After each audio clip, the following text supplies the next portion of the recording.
Boa noite a todos, graça e paz a todos os irmãos. Bom estar aqui novamente com vocês, nesse momento de celebração, de culto.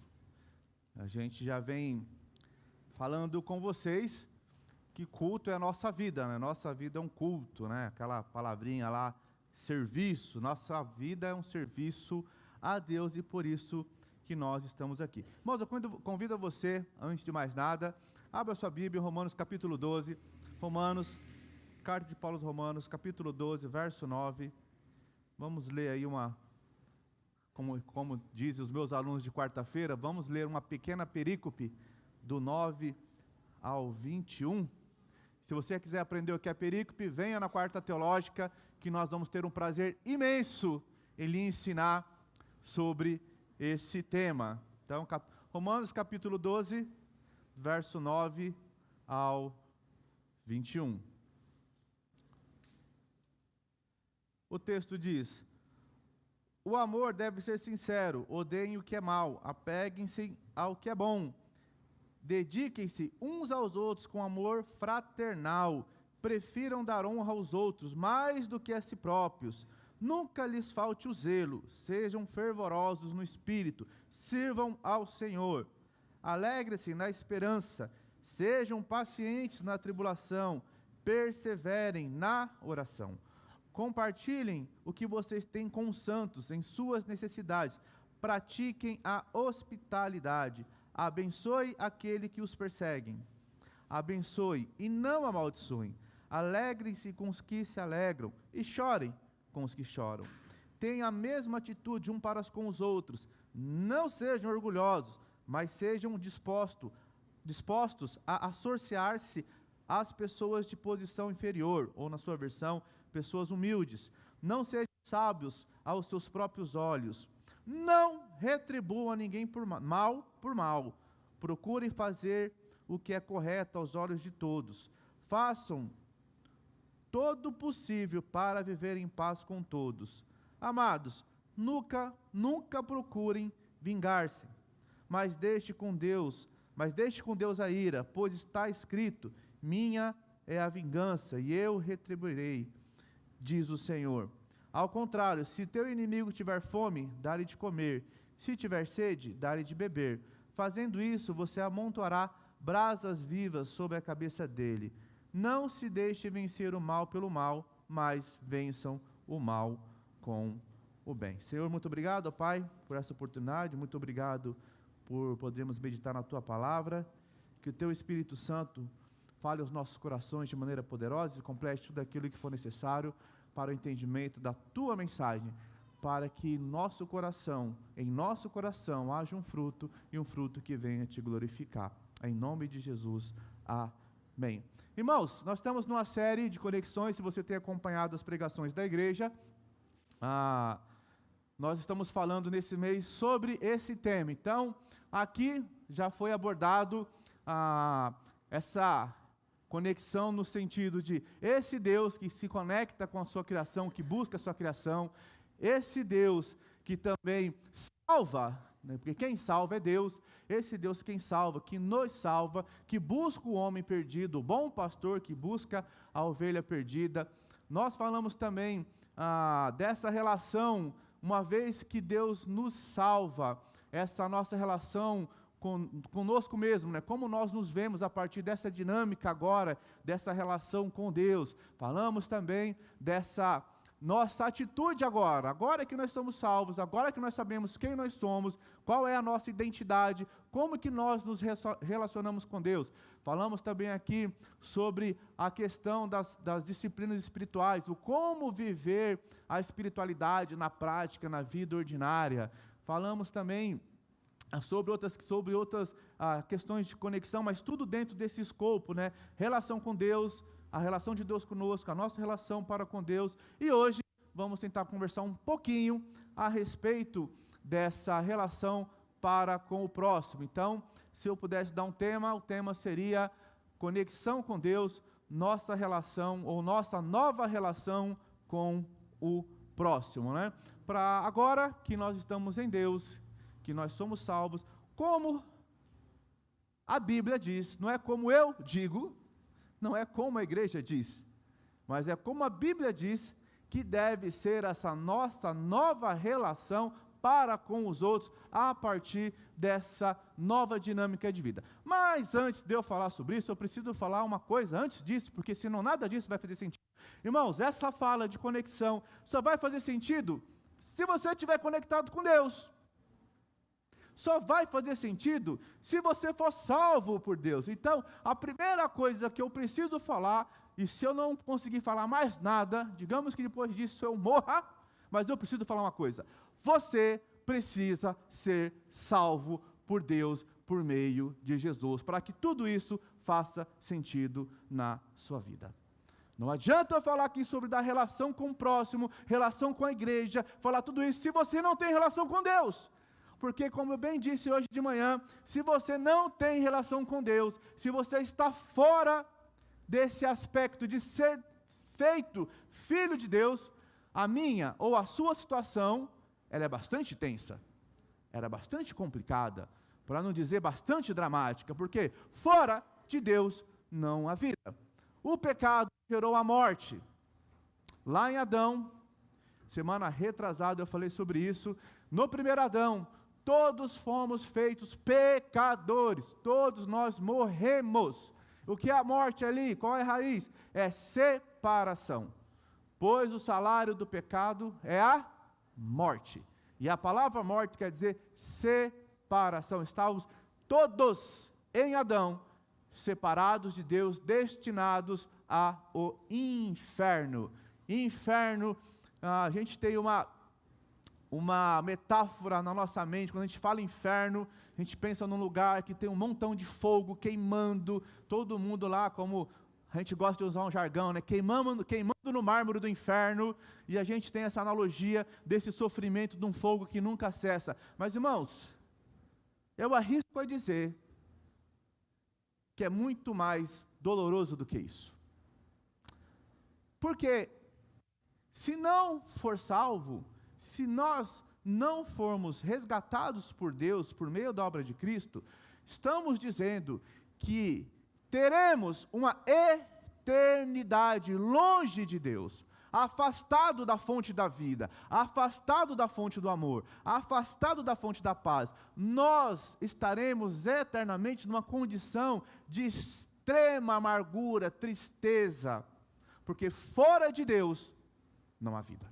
Então, nessa noite, a primeira coisa que eu preciso que você entenda é que você precisa responder ao chamado do bom pastor. Se o bom pastor está chamando o seu nome, porque lá em João 10 ele diz: eu sou o bom pastor, e o bom pastor dá vida pelas suas ovelhas, e ele deu a vida pelas suas ovelhas. E ele diz: e eu conheço as minhas ovelhas, e elas me conhecem, e eu as chamo pelo seu nome. Então, se você está aqui essa noite, e você está ouvindo a voz do bom pastor, eu rogo a você, como diz o apóstolo Paulo aqui em Romanos 12:1, rogo a você que responda sim, para que tudo isso, essa nova conexão, esse novo estilo de vida, faça de fato sentido na sua vida.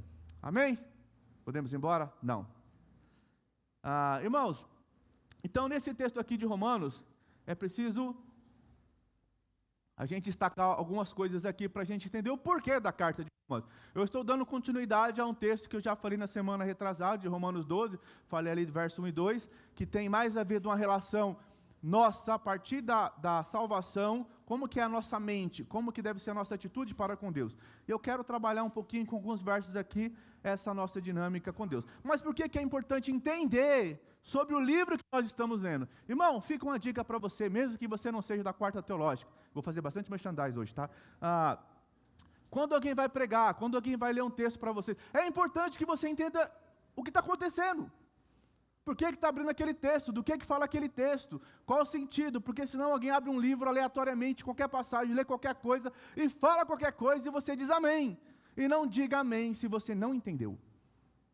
Pode estar todo mundo dizendo amém à sua volta, mas se você não entendeu, se não fez sentido na sua cabeça, se alguma coisa está estranha, pare, anote, pense sobre aquilo, e ore a Deus, peça que o Espírito Santo te esclareça para que você não seja enganado. Então, a carta de Romanos é uma carta extremamente importante. Alguns vão dizer que ela quase compêndio do teológico, ou um resumo da doutrina da justificação da fé que Paulo vai esboçar nessa carta. Então, essa carta ela é escrita ali mais ou menos em 58 depois de Cristo. Paulo não conhecia a igreja de Roma no escrever dessa carta.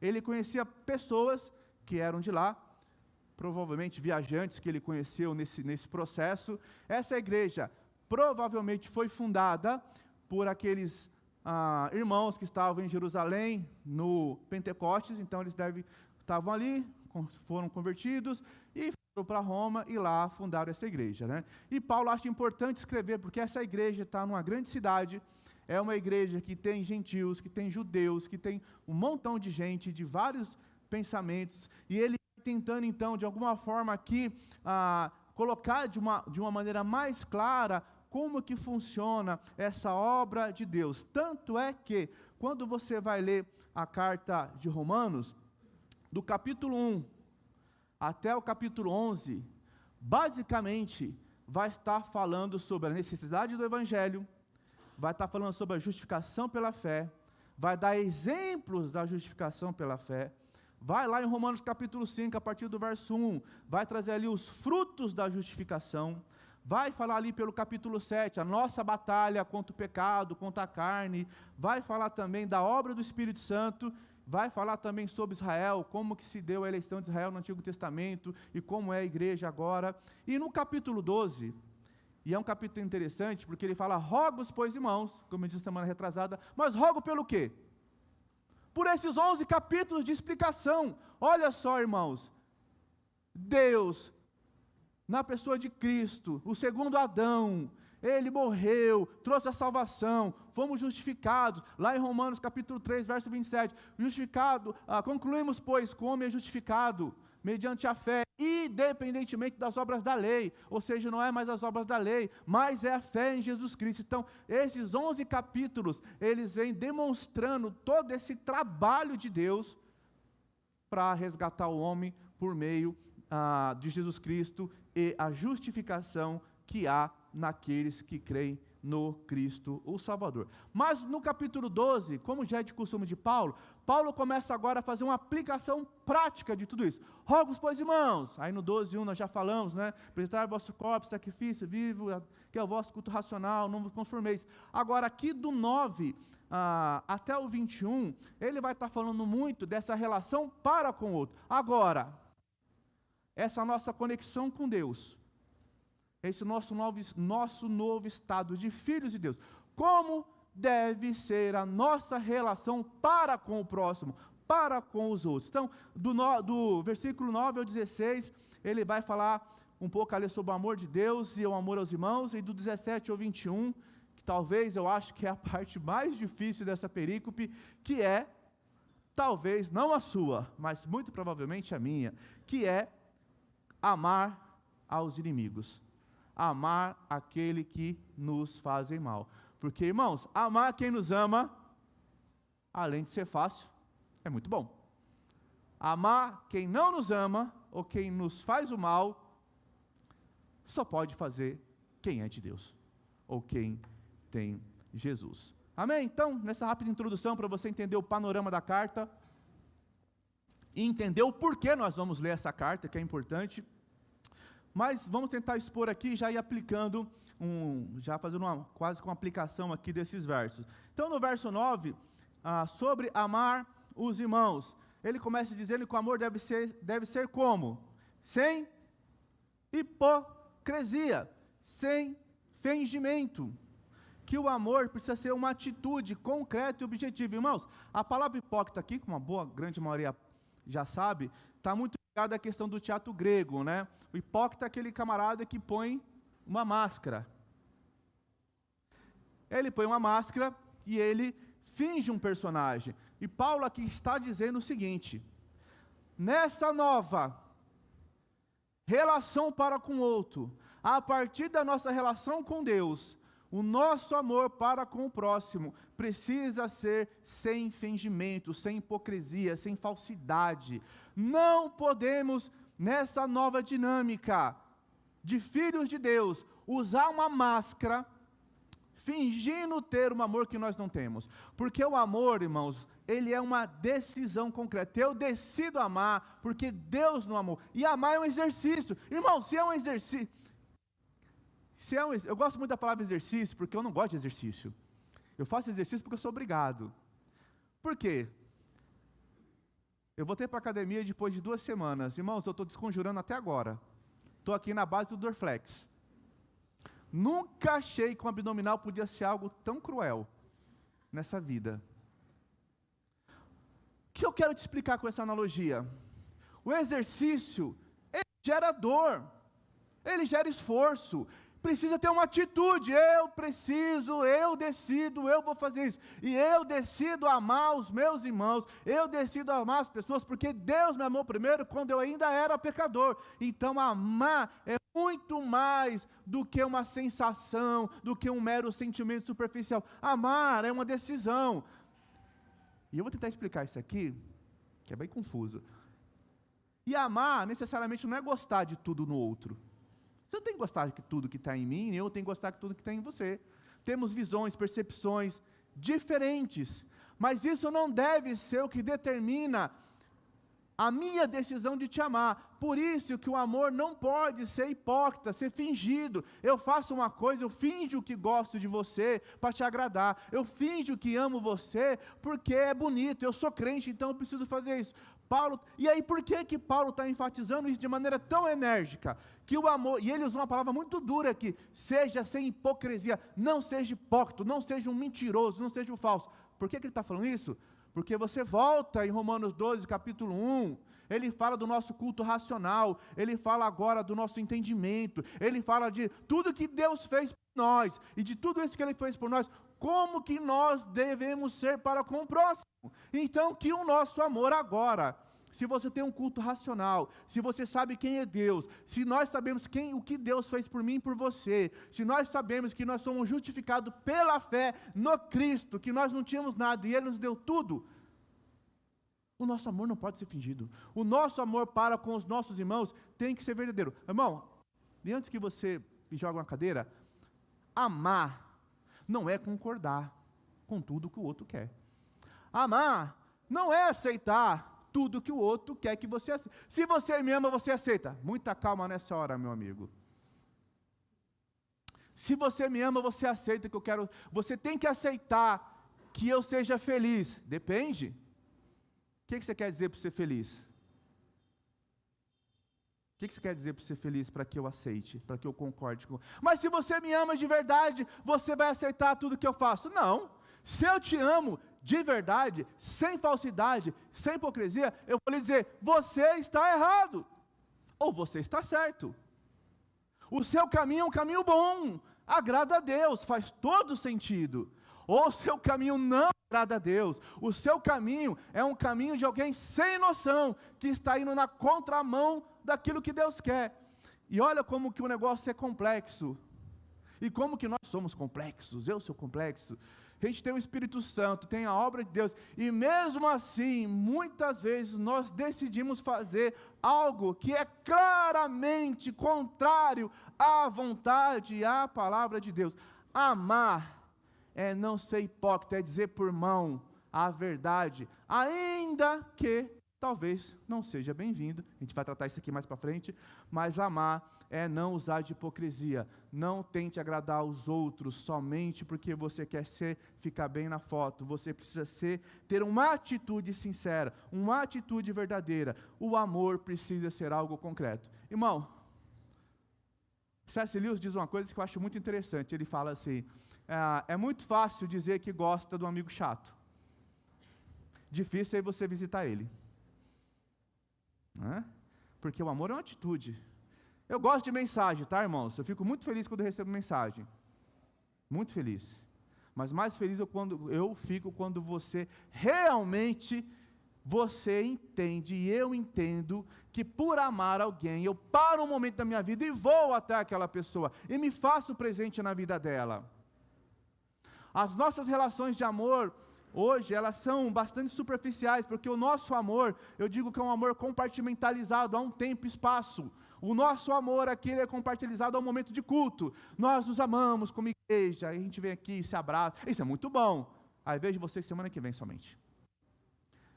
Acho maravilhoso quando eu vejo as fotos dos irmãos que se encontram durante a semana, e rola café, e rola almoço, e rola fazer nada junto, e rola ir trabalhar com o irmão, ajudar o irmão a fazer mudança. Quando o irmão André, Deus abençoe, irmão. Felizmente eu não pude estar presente, mas quase que nem Paulo, em espírito, mas só que não.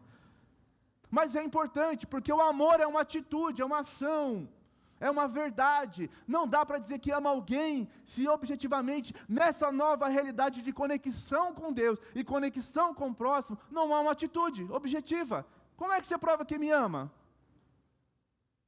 Cristiano, eu amo muito você. Me manda toda mensagem, toda semana. Nunca foi na minha casa.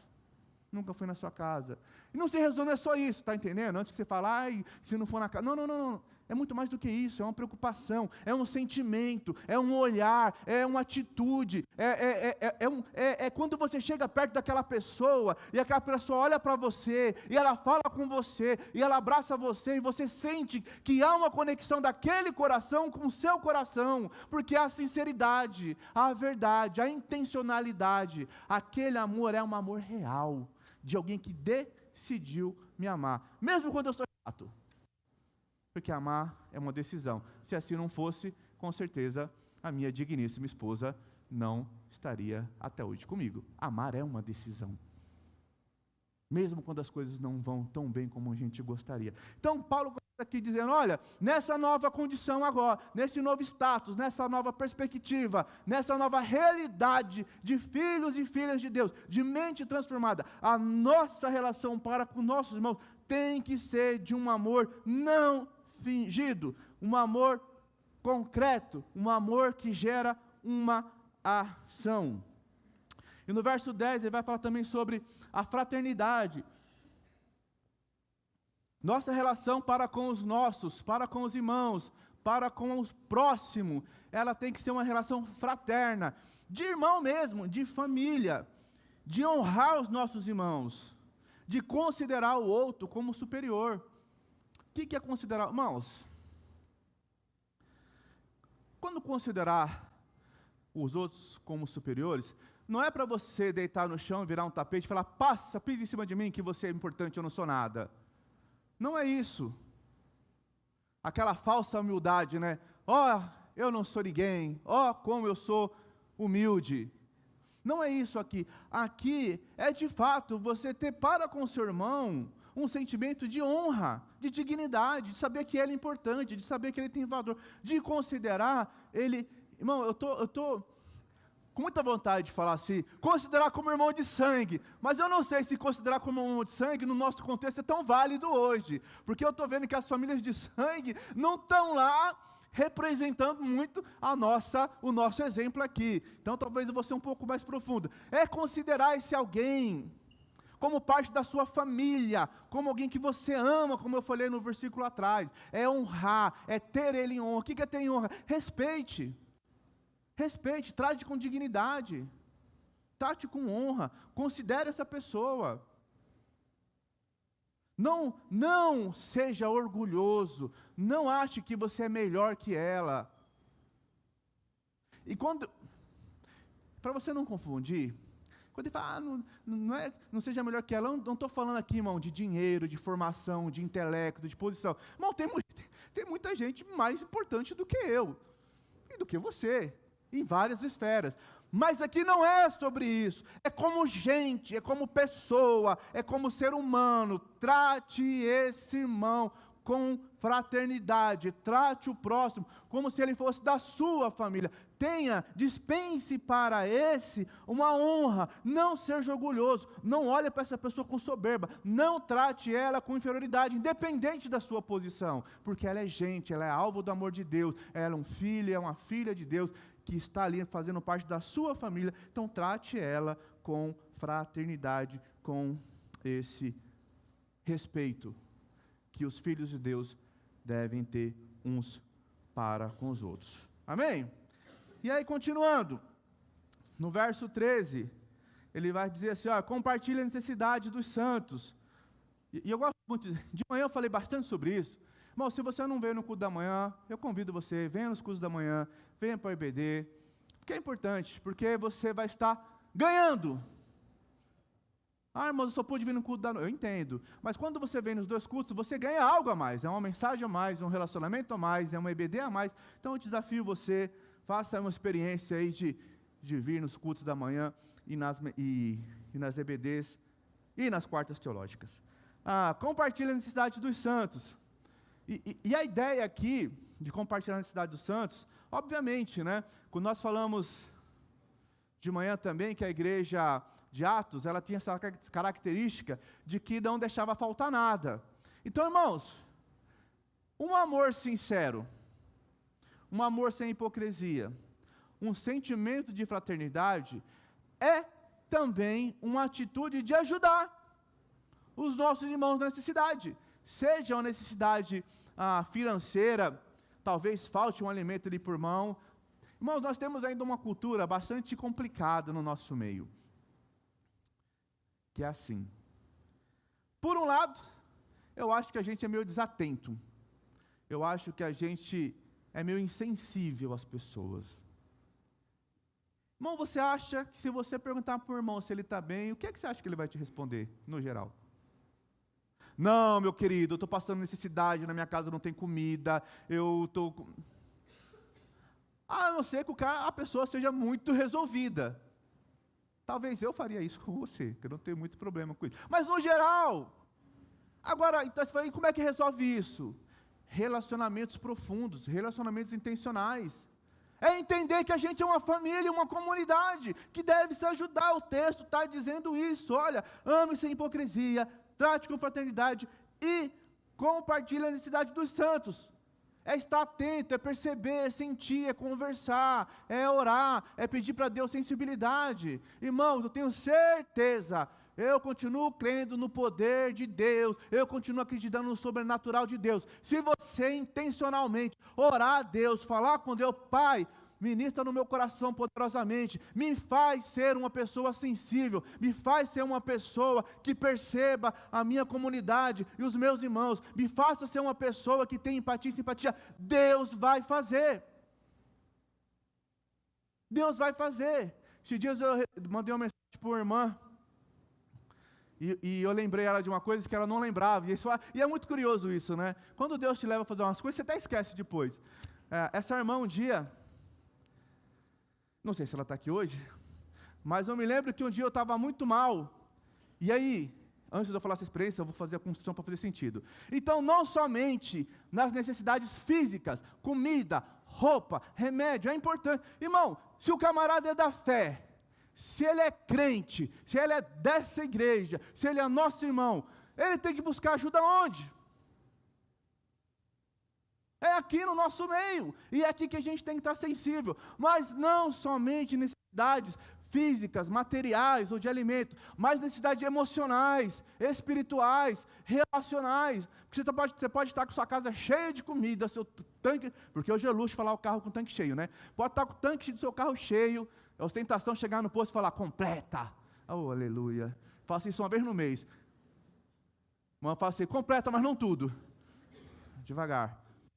Mas não é só isso, existem outras necessidades que o texto aqui também nos orienta, que a gente deve compartilhar as necessidades. Quais? Às vezes emocional, relacional, espiritual, o cara precisa de oração, o cara precisa de um abraço. E aí eu me lembro dessa irmã, que foi muito curioso. Eu estava normal na igreja, aconteceu em vários momentos, mas esse em específico. E aí a irmã estava em algum ministério da igreja aí, fazendo o trabalho dela, e ela parou por algum motivo inexplicável para mim e para ela, principalmente para ela. Ela disse, eu preciso ir lá falar com o Cristiano. E essa irmã veio, me chamou, eu aqui sereno, calmo, tranquilo, como se nada tivesse errado na minha vida, mas tudo errado. E ela falou, irmão, eu preciso te falar uma coisa. Olha, Deus me incomodou.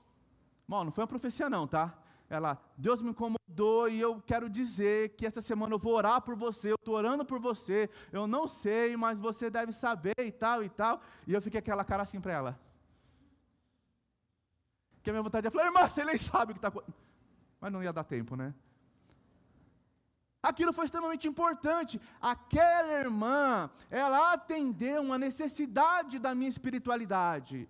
Ainda que ela provavelmente ela não tenha dimensão espiritual do rolê que estava acontecendo na minha vida, mas houve uma sensibilidade, e não somente uma sensibilidade, porque ela podia ter feito assim, senti que eu precisava falar que é irmão, mas é pastor, se vira, meu, homem se vira.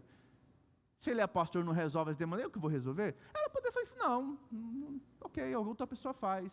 Não é só sentir, não é só perceber, mas o que eu falei lá atrás? O amor é uma ação, é ir e falar e efetivar esse amor de maneira concreta. Então não é só comida, irmão, não é só conta de água, mas é também para a nossa alma, no nosso coração, que a gente precisa de ajuda dos irmãos. E eu espero essa ajuda de onde? Do meu vizinho que não é crente? Deus pode usar quem Ele quiser, tá? Antes que você taque uma cara. Mas eu creio que Deus vai levantar aqui homens e mulheres de Deus, homens e mulheres sensíveis espiritualmente, para chegar e ministrar o seu coração nas nossas necessidades. Então, nós precisamos compartilhar a necessidade dos santos. Se você não tem esse hábito de orar por sensibilidade espiritual, ore, peça a Deus, peça discernimento do Espírito, para que você possa ser bênção, instrumento de Deus no meio da igreja. No verso 15, eu gosto muito do verso 15, que ele vai assim, olha, alegre com os que se alegram, e chore com os que choram. Eu vi um pregador uma vez, ele falou uma coisa que eu achei muito curiosa, né? E fez muito sentido. Ele disse assim, é muito fácil você se compadecer do pobre e do miserável. Porque não é essa a situação. Você olha para o pobre, para o miserável, para aquele que não tem nada, que está numa situação muito pior que você, você fala, olha, realmente, como é difícil, vamos orar e tal. Mas é muito difícil você se alegrar com quem está bem. Você talvez não esteja tão bem, o irmão está voando, está abençoado, está sendo promovido, comprou casa, está feliz da vida e tal, e o irmão está alegre, você fala, tá certo, né? Estou feliz. Eu lembro de uma propaganda muito antiga, de uma TV, não me lembro o que era, que o cara falava assim, olha, comprei uma TV tal, aí o cara olhava para a TV assim e falava, nossa, que bom, e as plantas começavam tudo a morrer do lado, as coisas começavam a quebrar. Tem gente que é assim, porque parece que é mais fácil você se compadecer do miserável, porque não é a sua situação. Nós parecemos que estamos um ponto acima, então é muito fácil dispensar e chorar. Mas a ideia aqui, irmão, tenha empatia, tenha de fato simpatia, tenha sensibilidade, olhe para o outro e veja o outro, e se alegre com a alegria do outro, porque é reino, é corpo, é família. O texto está dizendo aqui, olha, dentro desse escopo aqui nós temos que tratar com fraternidade, tratar como se fosse família. Então, vamos nos alegrar com a bênção dos irmãos. Eu acho muito bacana quando os irmãos anunciam que vão ter filho, e vamos ter filho, vamos comprar casa, e comprar carro. Na juventude, quando alguém fala assim, pastor, nem se eu estou comprando um carro, eu falo, aleluia, mais 3 vagas para nós, carregar adolescente, olha que bênção, né? Comprei uma casa nova, casa grande. Um dia eu fui na casa do Vitor lá, o Vitor falou assim, tem um quintalzão aqui, se quiser usar. Eu falei, qual dia? A gente pode marcar, irmão, é bênção de Deus, então vamos se alegrar com quem está se dando bem. Talvez você não esteja numa situação tão boa quanto aquela pessoa naquele momento, mas é outra história, irmão. E olha, se a gente fosse crente, mas fosse crente mesmo, é aí que a gente ia se alegrar. Poxa, já que eu não estou tão bem, então eu vou me alegrar com o outro que está bem. Olha como que o negócio é bacana. Talvez eu não estou conquistando tudo que ele está conquistando, mas vou me alegrar porque ele está, e se ele está é bênção de Deus, porque é corpo, é reino, é família. E chorar com os que choram. A gente, irmão, precisa ter simpatia. A gente precisa. Lá em Gálatas também fala sobre carregar as cargas uns dos outros. Eu me lembro que uma vez eu escrevi um texto, está perdido em algum canto das minhas anotações, que eu coloquei assim, um olhar. E a ideia daquele, talvez um poema, não sei, a ideia daquele texto é o seguinte: o olhar ele precisa ser intencional.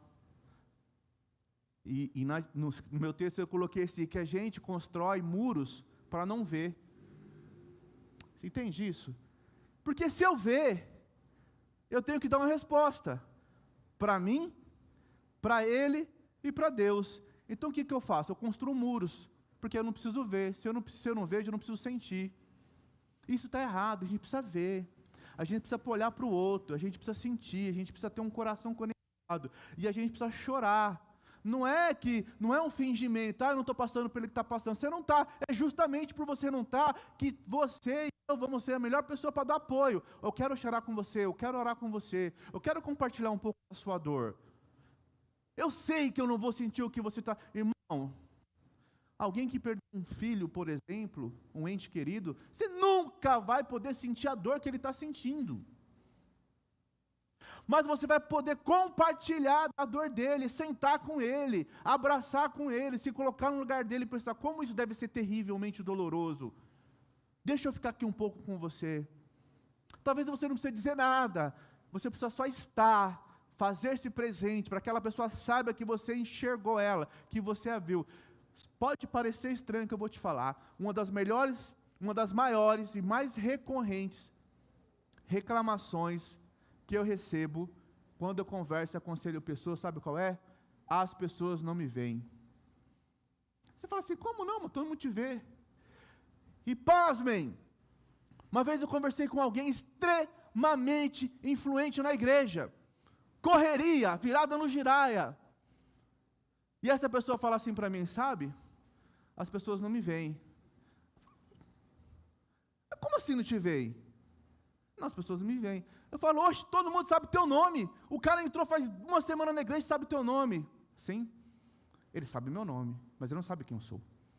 Eu falo, como não sabe? Aí eu fiquei, como não sabe quem eu sou? Você é fulano de tal. O que mais? Você é fulano de tal, você faz isso e aquilo. Sim, exatamente isso. Quem eu sou? Aí eu falei, eu acho que eu entendi.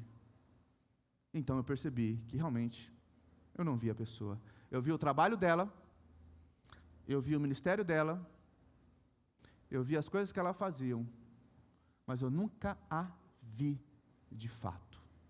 E o que é ver aqui? Eu nunca percebi, eu nunca senti, eu nunca me preocupei com as dores dela, com as alegrias dela, com as frustrações dela. Eu apenas vi o serviço dela, o fazer dela. E a gente precisa ver as pessoas para que a gente possa, de fato, chorar com os que choram.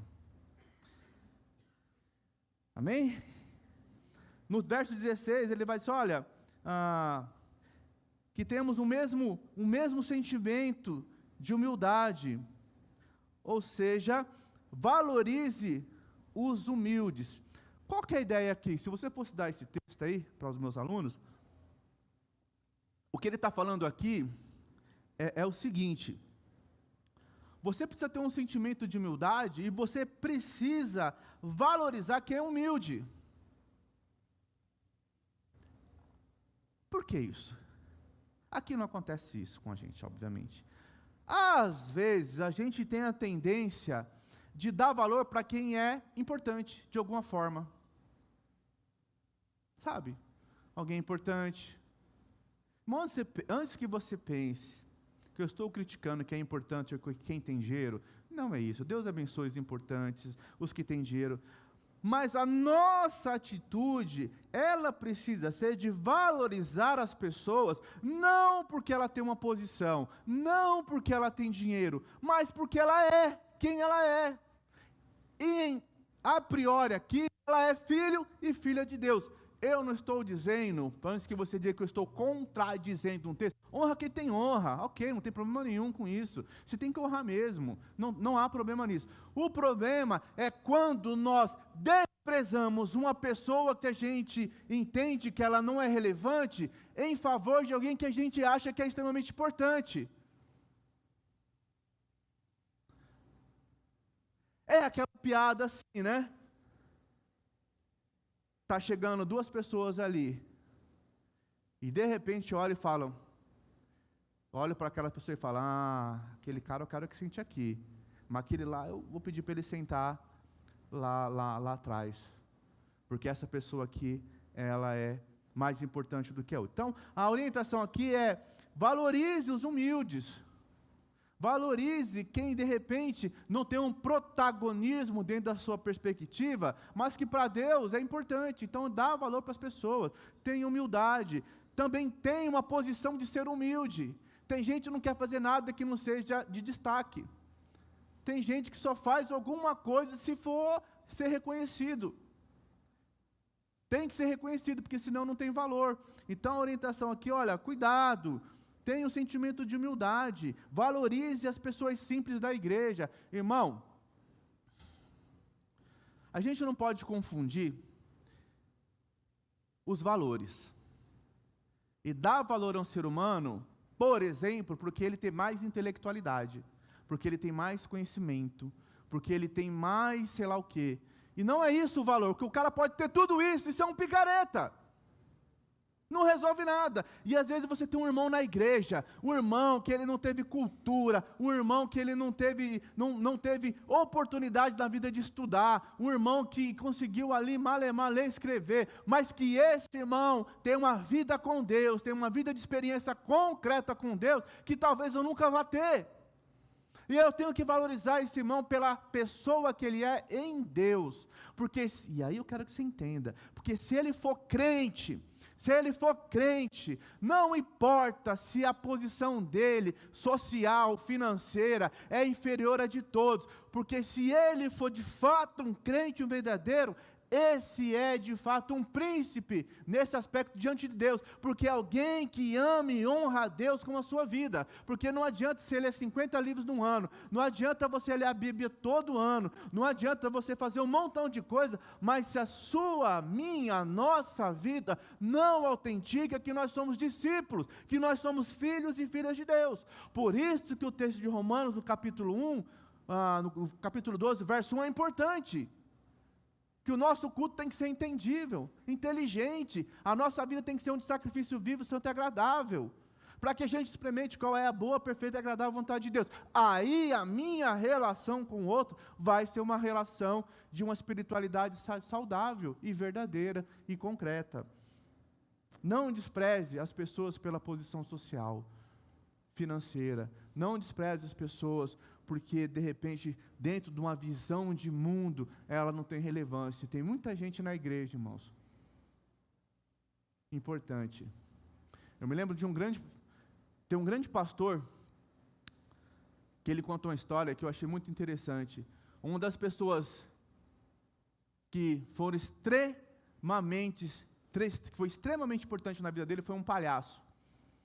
É isso mesmo, um palhaço. Ele cruzando um corredor de uma faculdade, desanimado com uma série de coisas, porque na época tinha que ir para o exército, ele não queria ir, e aquele cara, que ninguém sabia o nome dele, foi lá fazer sei lá o quê, que até hoje também não sei, nem ele sabe, mas ele fala que ele passou, e aquele palhaço perguntou, por que você está triste, meu jovem? Ele disse, parou e falou, é que eu tenho que ir para o exército, eu queria estudar, eu queria ir para a faculdade teológica e tal e tal. Aí o palhaço chama ele e diz assim, será que Deus, dentre uma infinidade de pessoas, não escolheu você para ir lá nesse momento, naquele lugar, manifestar o nome dele? Pare e pensa sobre isso. Será que esse tempo não é o tempo que Deus separou para que você vá e faça a diferença naquele lugar por meio do seu testemunho? Aí ele pensou e falou, poxa vida, faz sentido. Isso mudou toda a história. Hoje esse é um dos grandes pastores aqui de São Paulo. Então, a gente tem que valorizar as pessoas humildes. Temos que ser humildes e valorizar as pessoas humildes, e não tratar com diferença por questões financeiras ou posições sociais, né? Não é o nosso caso aqui, nem vou entrar no mérito, mas eu tenho pavor daquelas igrejas que quando chega uma autoridade, seja ela de qualquer segmento, senta aqui, traga o fulano e põe aqui na frente.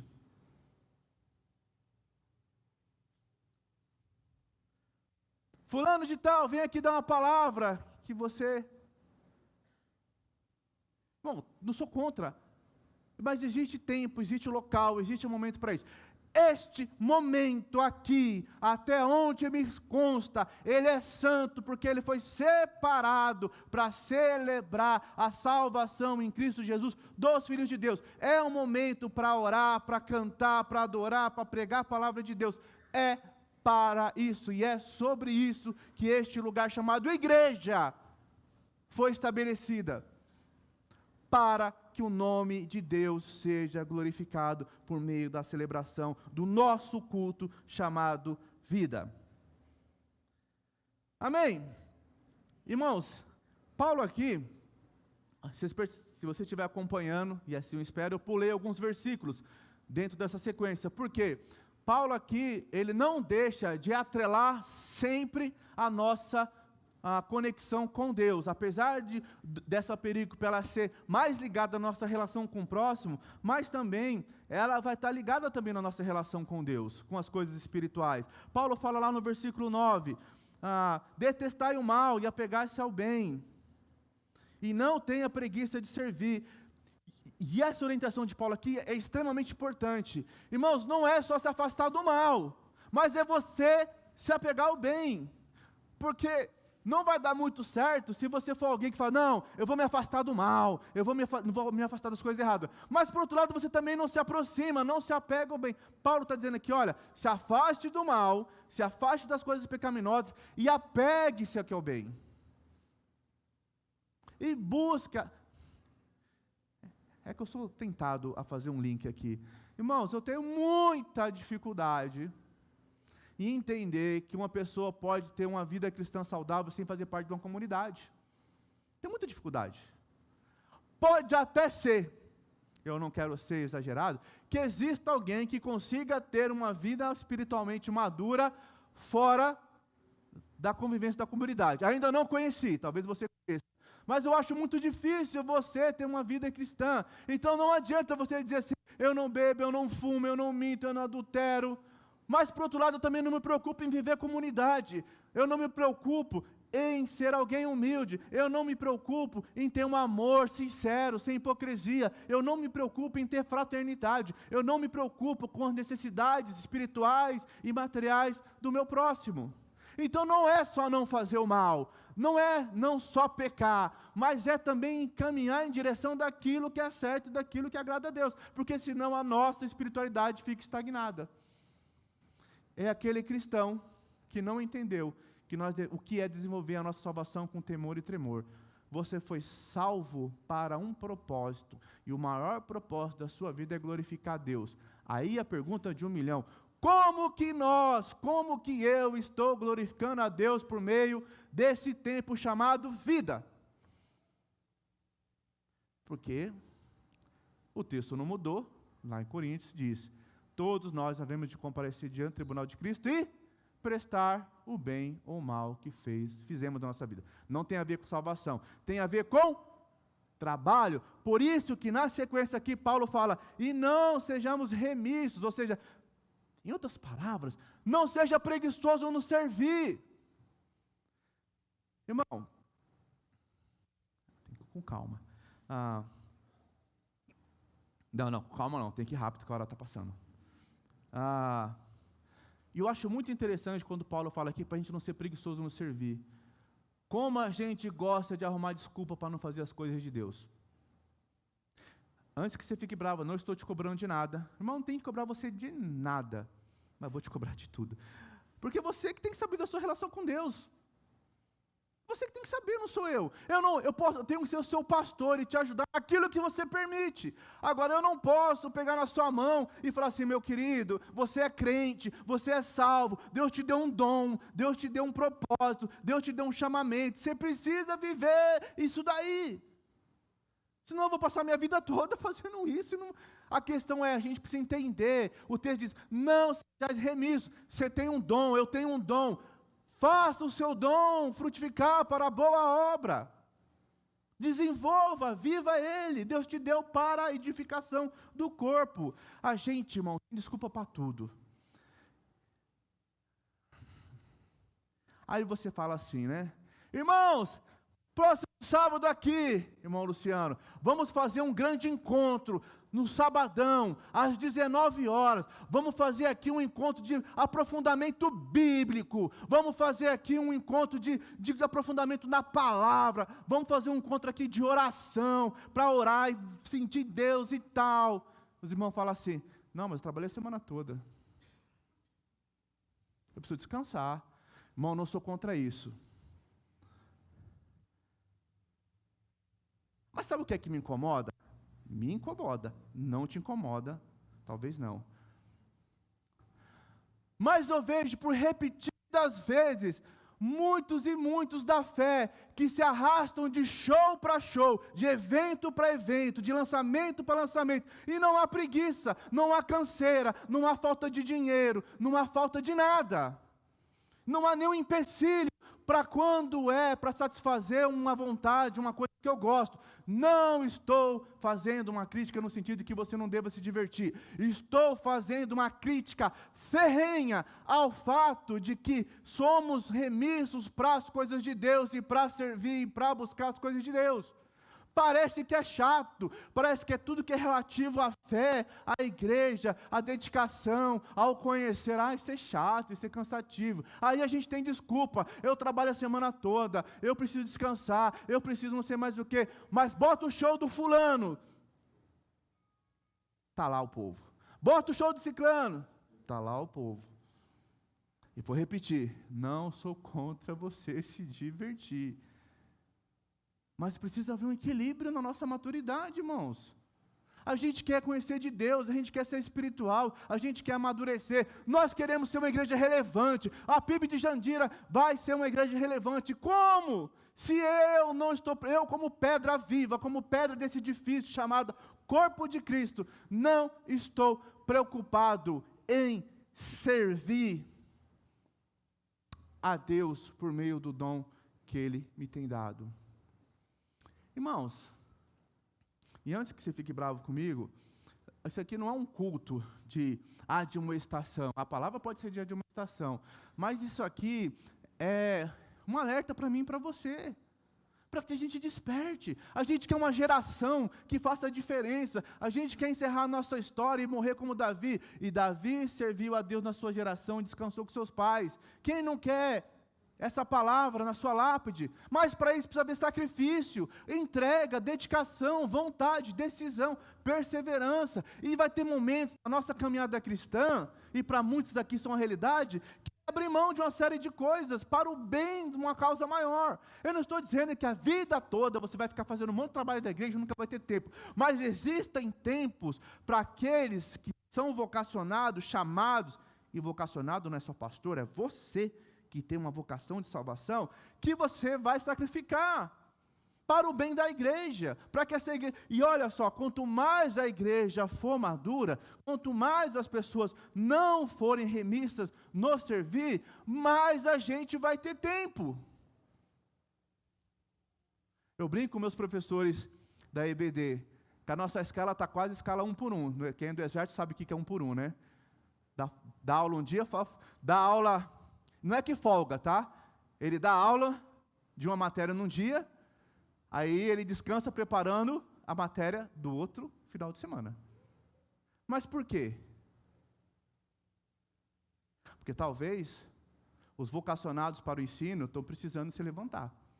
Talvez essa palavra não seja remissos ou vagarosos no servir, está precisando ser, de fato, impregnada na sua vida, para que eu possa dar folga para os meus professores, para que eu possa dar folga para a galera do Ministério Infantil, para que eu possa dar folga para o povo do ANSE, que tem uma escala eterna, porque não tem voluntário.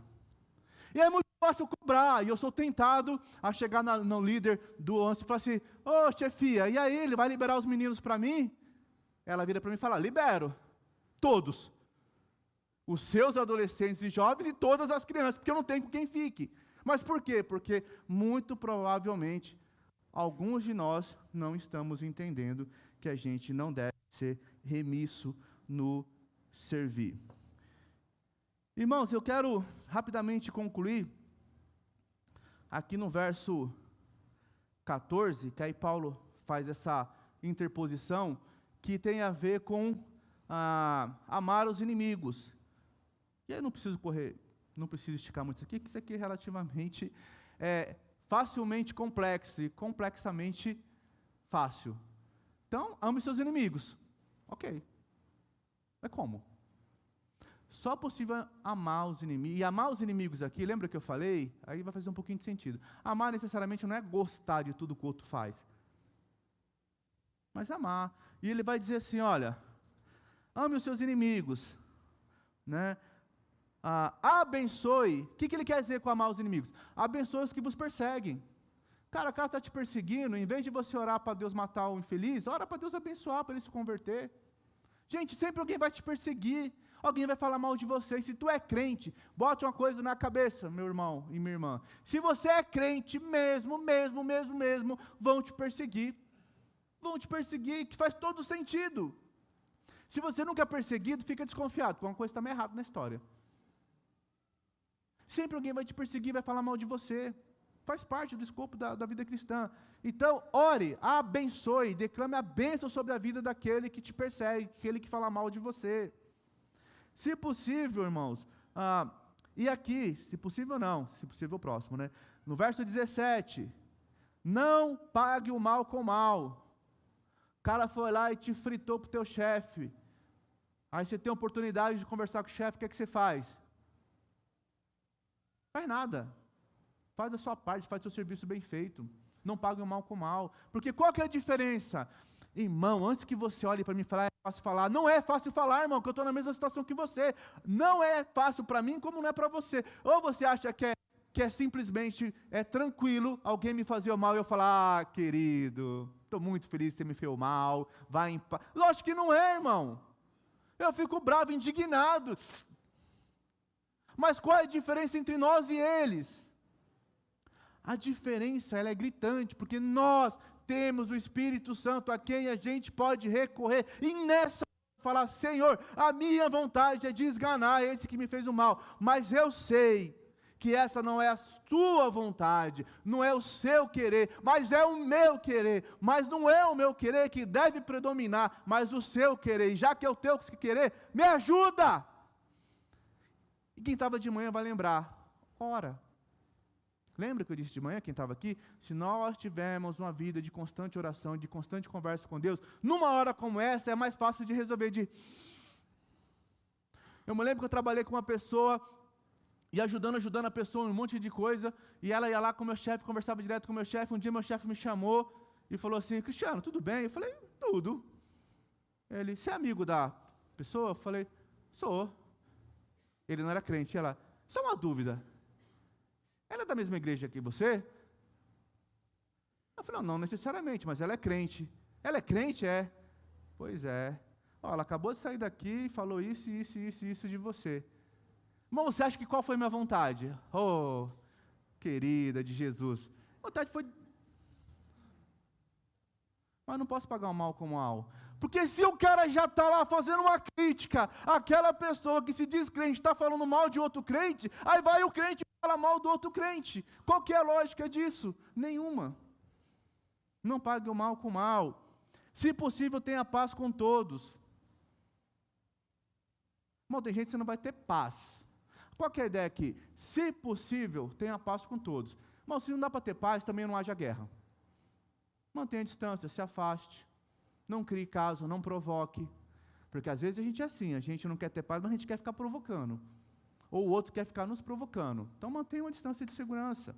Mas se possível, tenha paz com todos. Todos, os irmãos, os não crentes, os vizinhos, o cara do bar, todo mundo, irmão. Irmão, é muito chato quando o cara para o carro na sua porta, da sua garagem. Pense um dia chegando em casa, 11 horas da noite, da igreja, daquelas reunião bem longa, chego lá, está o carro parado, as 4 rodas na frente da garagem. Não foi só 2 não, o cara pôs logo as 4. Ô irmão, tem muita oração.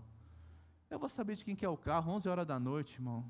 Aí você põe a mão na cabeça assim e fala, Jeová, Senhor, me dá paciência, que se eu me desse poder, eu botava fogo nisso aqui. Aí você ora, irmão, você ora, senta no chão, chora, pede graça de Deus, aí buzina, e espera. Fazer o quê? Passa alguém, conhece o carro? Conhece carro? É isso daí, irmão. Não tem outro segredo, você quer que eu diga o quê? Não tem o que dizer, tenha paciência, ora, e é isso aí. Tira o carro aqui, por favor. Corsa, placa, tal. E é isso aí, irmão, não tem o que fazer. O que a gente não pode fazer é estabelecer um estado de guerra com o outro. Porque qual que seria a diferença entre nós e eles? Nenhuma. Não vos vinguei. Minha vingança, já está lá em Deuteronômio, minha vingança. Se você se vingar, não há mais justiça de Deus. Deus fala, beleza. Você já se vingou, não tem mais nada que eu possa fazer. Então tá bom. Sei lá, já se resolveu do seu jeito?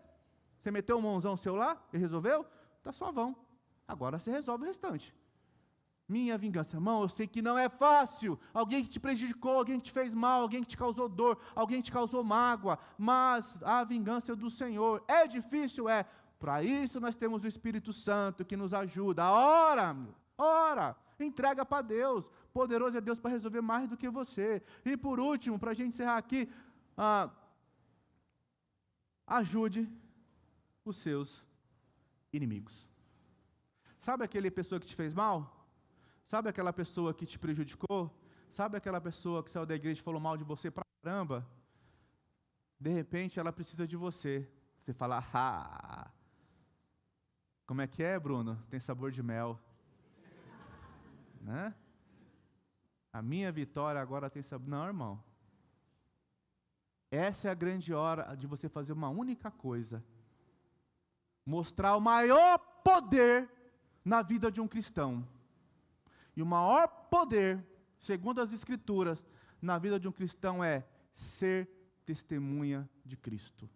Porque Estevão, cheio do poder, testemunhou do Senhor. Porque Pedro e João, cheios do poder, testemunharam diante das autoridades. Porque aqueles irmãos cheios do poder, testemunharam.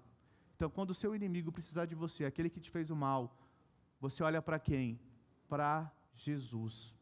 E olhando para Jesus, você pode estender a sua mão. E o texto vai dizer algo maravilhoso, vai dizer, e você amontoará brasas sobre a cabeça. E a ideia de brasas aqui ou é um galardão sobre a sua cabeça, o texto não é muito claro, ou uma coisa que eu gosto muito, brasa na cabeça dele, que ele vai lá e vai falar assim, meu Deus, como eu falei mal desse irmão e dessa irmã, como eu falei mal desse vizinho, e olha só que ele me ajudando.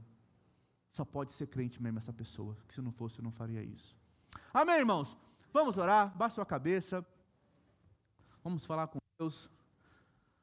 Pai, muito obrigado, Deus, pela Tua palavra, muito obrigado pelo Teu amor manifestado na cruz de Cristo. Muito obrigado, Pai, por essa nova relação, por essa nova conexão com o Senhor, que se desdobra nesse relacionamento com o próximo, porque agora para com o próximo eu posso ter um novo agir, um novo pensar, uma nova atitude, porque o Teu Espírito Santo está em mim, porque a Tua palavra habita em mim, como está lá em Gálatas capítulo 2, já não sou quem vive, mas Cristo vive em mim, e esse viver que vivo na carne, vivo pela fé no Filho de Deus, que nós, o Teu povo, a Tua igreja, esta família, seja uma família, ó Pai, que nessa nova conexão com Deus, pode viver uma nova relação com o próximo, e essa relação é uma relação de família, porque agora, em Cristo, todos nós temos um mesmo Pai. E se alguém aqui essa noite, ó Deus, ainda não se tornou filho, ainda não respondeu ao Teu chamado,